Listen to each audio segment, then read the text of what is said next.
There it is. Now we're recording. We're pushing, but we're also recording.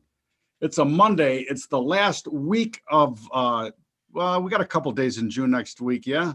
Yeah, we got 2 whole weeks, dude. Wake up. Come on now. Anyway, the 4th of July is on a Sunday, so does that mean we have Monday off? Sunday yes. Sunday gets you Monday? Yes. So 2 weeks left on the sprint to the end of the quarter. Yeah, but the OPEX is happening today. That's why you're seeing this rally, I believe. It's, the one way again. Just feels game. Dude, the machines were on. You had to get up early to catch the most of it. Yeah, well, that's what I said. We've just been sitting here again, stuck at the top, just paint drying again. It's hard to trade. Hard to trade a one-way market, Bobby. Well, especially since, they went from 20 to 70. You got 50 handles while we were still sleeping here. Right. Very difficult. Anyway, man, we got the NCAA Men's World Series, College World Series in Omaha. Big programs. I think you got 2 ACC, 3 SEC, 2 Pac-12, and then Texas. Let's just take a look at it because it's the most confusing bracketology I've ever seen. Oh, it's because of the bracketology. There he is. But anyway, everybody's still alive here that's on this sheet, right? So these games, 8 teams. Arizona going right now, I believe. But you're right, all big programs. There's not a little guy left. Anyway, it's fun to watch, man. I love the College World Series, and I know more than a few people that and have. We should have, and we should have a winner by the middle of next week. We should be next week, or if not Saturday of this coming week. So we should have a winner Saturday to Monday. Actually, they dragged it out to Wednesday the 30th. It looks like. There you go. Yep. All right, who's your money on? Let's go. One team. That's it. One team for fucking lunch. One team. I'll go with Vandy again. Vandy? They won it last year, or 19. We'll go for the replay. They're the defending champ. All right, I'm gonna go. Experience matters. I'm gonna go Tennessee. Oh, they're already out of it. All right, I'm gonna go Virginia. They're not out of it. They're just playing in the losers bracket. Losers bracket. I'm familiar with that. Anyway, Matt, let's continue because another great sporting event. Congratulations to John Rahm. Man, I loved his after winning interview talking about karma and how he got completely bent over at the Colonial. He got He got jizzed. He got jizzed at the Memorial. He got just Memorial. And I love the fact that he talked about the history of Spaniards, Seve, and this one was for Seve, and I mean the whole package. And he had his 3-week baby in his arm. Exactly. I mean, they headbutted the kid. Yeah, when he was high-fiving, the baby's head was all like flopping around, bounced all around. The kid's going to be called 3-putt after that. We got to see Phil Mickelson hitting on his wife afterwards. If you are alive and breathing, you had to have picked that up too. Filthy Phil. Oh man. I just thought it was great. And it was so great because so many people played golf reminiscent of the way I play it. Like Brandel, DeChambeau basically had my game there in the front 9 and the back 9. Like a couple under on the front, 8 over on the back. That's me right there. Unreal. He was just and Rory had that whole mechanical swing program he had just looked like the wheels fell off, and it looked like shit when he was hitting too. And you could tell he was like, I can't trust this anymore. Like you could tell his head was all messed up too. It was a nightmare. And that was after everybody was like, so what did you think about the hecklers today? And then he was like, I love them. I bet you didn't love them. That back 9, that 8 over had to be brutal on him. Had to be brutal. Hey, but congratulations also to the Milwaukee Bucks beating Brooklyn, which I was surprised to see. And you had Atlanta upsetting Philly yesterday, which was a debacle. Philly looked like sophomoric program again. The other thing too on that is I just saw the tweet that Shaq said he had to kick Ben Simon's ass for if he pulled that when he was playing. I didn't watch the game. I don't Yeah, know. I did. He was a punk. He really was a punk. He was a real punk. So I agree with him. Yeah, I think Charles had some not so kind words. Also, Charles Barkley. It was not a pretty thing. But on a brighter note, our Golden Knights tied it up 2-1. Man, they finally broke the dam. That they've had a hard time scoring. They've been out shooting the shoddy Montreal Canadiens. Dude, it's unbelievable. The other night we're like, we got them right where we want them. They had, there was a 3x shots. Yeah. And the Canadians still won in overtime. Yesterday, I think they had half the shots of the Canadians. They weren't so the Canadians defense, I guess, your coach gets COVID, all of a sudden your defense starts playing because the Canadians coach wasn't even on the bench yesterday. So they just figured it out on their own. I guess, I guess for Montreal, we figured out that they don't need a coach anymore. They can just play as a team. There you go. Let me share this, Matt, because back to John Rahm, we get to talk price discovery. And I'm pointing out this quote here from Yahoo Finance. Rahm wins his first major at the U.S. Open with Callaway clubs and golf balls. Take that, Titleist. Titleist taking it on the chin. Matt, why don't we talk a little price discovery around Callaway golf? Sure. We're getting a little bump in Callaway today, not to be, really not, it shouldn't be surprising. Hold on. Whoop. It shouldn't be surprising, but we're up 1.6% here in Callaway, traded as high as. Can you bring it up? Yeah, it should be. You should be looking at it. I press play. Maybe you keep showing your screen. Maybe that was why it wasn't. There we go. But to me, yeah, you're getting a bounce, but it had sold off from, a high, a multi-year high, by the way. I was looking at this before we came on, and Callaway hasn't seen these prices since 1998. So I would guess this is probably the end of the run here. This has been quite a run, but it had already sold off, as I said, into we peaked there June 1st and traded down almost 20%, so almost into bear market territory. I would say any rallies you get up into here, especially with, in my opinion, again, now the bulk of the the majors are over. 3 of them are done for the year. You only have British Open, and I haven't heard anything. Are they playing Wimbledon? Are they playing the British Open? I don't know. They keep extending their lockdowns, and that's what I mean. Since everything's closed, I mean, are we making special exemptions for these events? Again, the ambiguity, is it going to continue? Of course it will. But Wimbledon both of those were canceled last year. They never went to the British field and played. So I don't know what the plan is there. That's usually right around the 4th of July, both of those events. So I don't know when that's happening. I don't know if it's happening. I don't know, where they're playing. Nor do you care. Nor do I care, honestly. Anyway, when I look at that chart, you're right. This is the kind of bump. That chart looks like it's rolled over. Great profile and great areas to short it up to that $35 level. If it can spend time above there, you know what? You punt on the 3-putt of Callaway. Yeah, just again, for me, it's going to have to get above, really 36.5. So it's just give me, really, for that matter, it's got to make new highs, and I'm not going to be, I wouldn't be chasing this stock. It's already got a $6.2 billion market cap, and golf is a dying sport still. People aren't flocking to the game. I hate to say it, but it just takes too long. How much is it? We haven't even played yet this year. I know. It takes too much time. I mean, it just eats up your days. All right, Matt. When you had small kids, it was good to leave the house, but when they're not around anymore, you're like, I don't really care about playing 5 hours of golf. Well, not that one. This one, Matt. This was from late last week. Smith & Wesson announces highest quarter ever on record, and it's going to have $1 billion year. I got to tell you, in the age of ambiguity, there's nothing ambiguous about Americans arming themselves in a narrative of defund the police. I mean, defund the police means you got to protect yourself. It literally means that. Yeah. And this playing out incredibly in price discovery. And, how brutal was the weekend, just last Father's Day weekend in Chicago. I mean, they can put in gun control if they want, but it certainly doesn't seem to sway the crime that's going on. And even a stabbing death, it's just brutal, absolutely freaking brutal.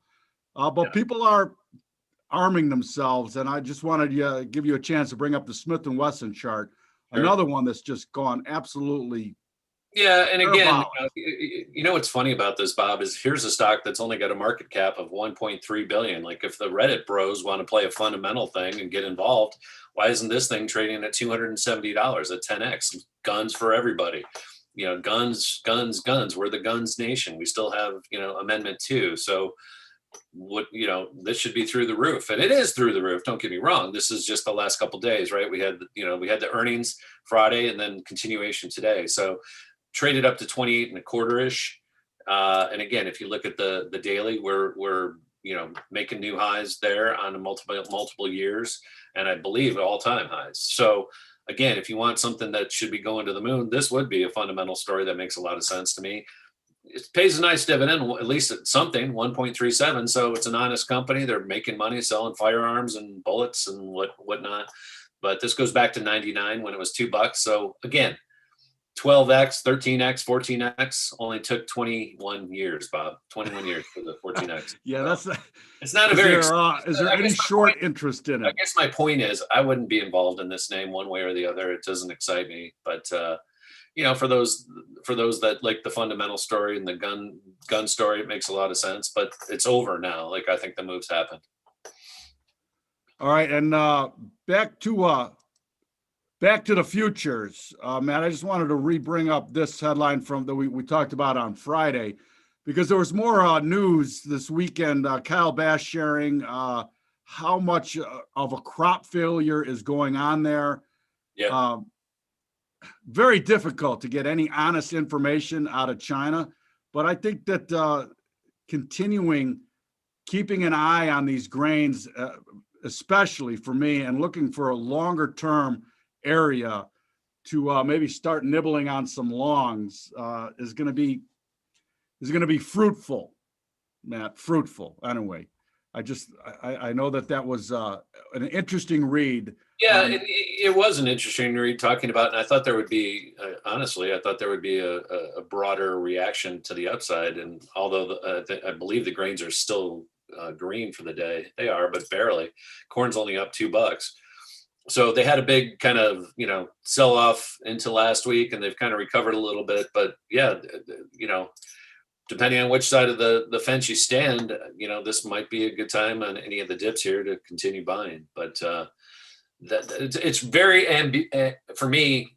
I don't know what the truth is. That's the problem with trading Chinese information. Like, I really have a difficult time, quite honestly, discerning what is truth and what is fact and what is fiction.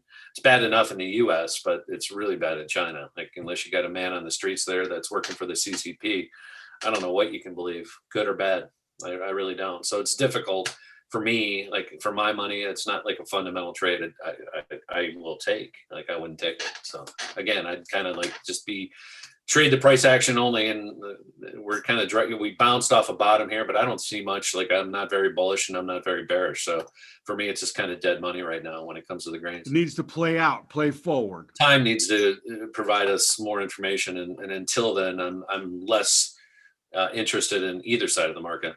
So, all right, Matt, let's move on down the road and talk a little crypto, because there's a couple other stories interesting in the crypto sphere.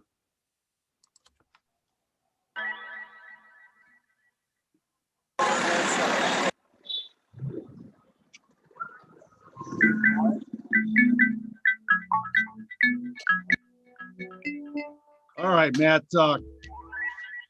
Michael Saylor still with bullets. Let me bring up that tweet. MicroStrategies buys another 13,005 Bitcoin, $490 million US dollars added to it.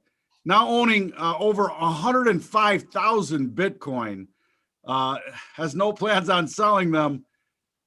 Unbelievable accumulation. And I mean, you got to take your hat off to the guy. He's sticking with the playbook. I'm reminded of remember the Titans, the veer offense, like it's like Novocaine. Well, and MicroStrategy had the rally already last week, so sell the news, I guess, again. So great. It had a rally, ran from 408 up to 650, and now we're rolling back into the hole. So him buying has caused it to drop another 10% today. So that's good news for all the MicroStrategy holders that thought this was going back to 1300. But again, I got nothing to say about this chart, but it's ugly. Like there's nothing but ugliness here. I don't know. Like even trend lines. I don't know. Is this a trend line, or is this the new trend line now? I don't know. Like I don't know how you trade this. All right. Well, I mean, more importantly, I look at the profile over here, and it just came right back to the top of value, and that's why it ran out of gas at 650. So that's a simple way to trade it. Sell 650 and you're up $80 already, and it should pull back down here to wherever 400 and lower next move lower, because nothing's changed with Bitcoin, Bob. Matter of fact, we're sitting on the lows of the day already. We basically had the highs of the week last Sunday and went down the rest of the week, as we talked about, and Bitcoin is again, gone from 41,000 back down here. This is like the fourth or fifth time. So the next time the next time it breaks 30, Katie bar the door, because this is building very difficult to get over that 42,000 as we've repeated and rinsed and repeated and rinsed over the last 6 weeks or so. So Tyler and Cameron can't get the pump going well enough. Dogecoin is under 20 cents here today. It's over. It's over. This thing is gonna get hit here fast. That's going to be the next leg down. I don't know what day it happens, but it could be this week. Could be soon. Well, I saw today another article talking about the digital yuan. Now there's 3,000 ATMs in China, handing out digital yuan. So. Well, no, it was actually the ATMs. You can take your digital yuan and exchange it for hard currency. Right, but there's 3,000 machines. 3,000 machines now doing right. It. Well, we knew they were never going to give up the give up the power of their currency. Yeah. Yeah. I mean, Peter Brandt mentioning again this triple bottom that is facing Bitcoin, and third time down. That's as old as an adage as there is in trading.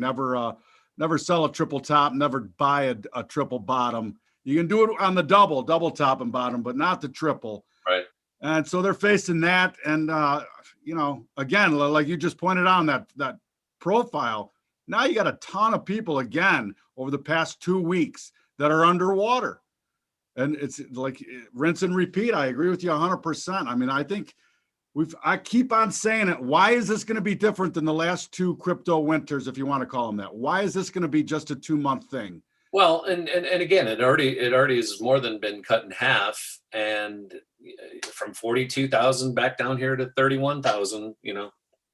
I mean, these are significant moves every time we do this. That's another 25% off. So you can only do that to the long so many times before they're not going to come back in and buy these dips either. So, and again, this is number 4. This is the 4th time we've come to this price level. So, but we've also had 4, again, we're stuck in the range 30 to 42, 30 to 42. So as long as I guess you can buy 30,000 and flip it at 29,000 and ride it down to 9 or 10 from there, because the daily chart's still showing the point of control today has moved up a tad from 9,000 to 10.6, and that will happen over time. Right. But again, if you go back a little bit further, you're still looking at 9,400 when you go back, just over 2 years. Let's call it a 3-year track here. So this is the right side of the parabola, and it's held this area because of this test back here when we made the new highs in the first part of the year. When it gets through this is going to be a formidable ceiling, right? It's a basement right now, but it has a subterranean level that is this hole that we see right, that is there, right, Bob? And I'm not showing you the chart, but let me talk about it here. We've been holding here at this level at 29,000. That's why we held the first 4 times. And we're basically, for all intent and purpose, we're there again. I'm not saying we're going to flush through. We've been hanging around 31, holding 32 here. But if they can't hold this today, I mean, it's just a matter of time, I think. I mean, this dam, the finger, there's two pinkies on the dam right now. There's actually two Twinkies in the dam. Oh yeah, that's true. The Twinklevoss boys or the Twinkies are still there, and it looks like they're going to be flushed here soon.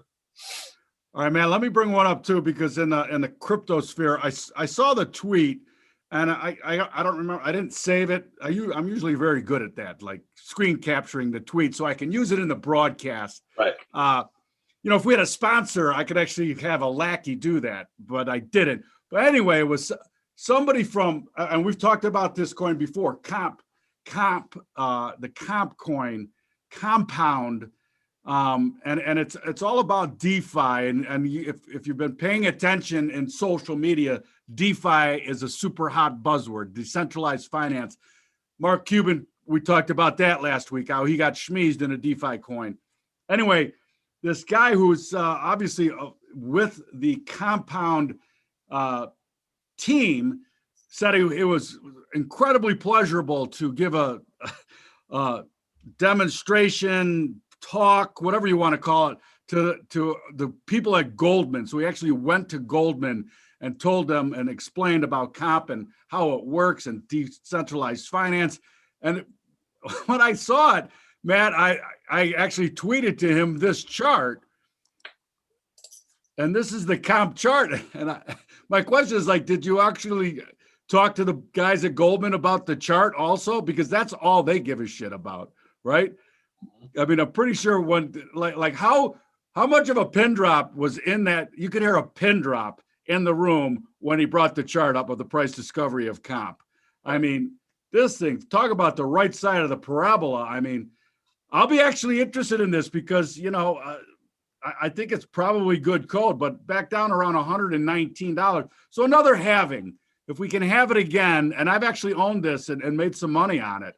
But holy shit, what an incredibly brutal looking chart. Comp on the weekly and falling away right now, actually making phone calls. Is anybody out there? It's fully a, you know, it's a Pink Floyd album cover right now. Matt, and back on to music. Hold on a second. Let me just share this article that Scientific Reports. This was shared by Jordan Peterson. And I find this incredibly interesting, how little we know about the biologic in your brain when you listen to music. We all know it happens, though, and it's as old as time. Anyway, I will retweet this one. I actually liked it. I think I retweeted it because, of course, now they're looking at this because they want to be able to treat you with drugs that do the same thing that music does. How about you just put on a fucking album? How about you just put on some music and go for a walk and take care of all your problems? Exactly. But that's not what Big Pharma does, Matt. We need to get another blue pill or a red pill to solve all of our problems. Magic pills. You know, the ones that mama give me don't do anything at all. Anyway, Matt, a story for another broadcast. That's all I got, Matt.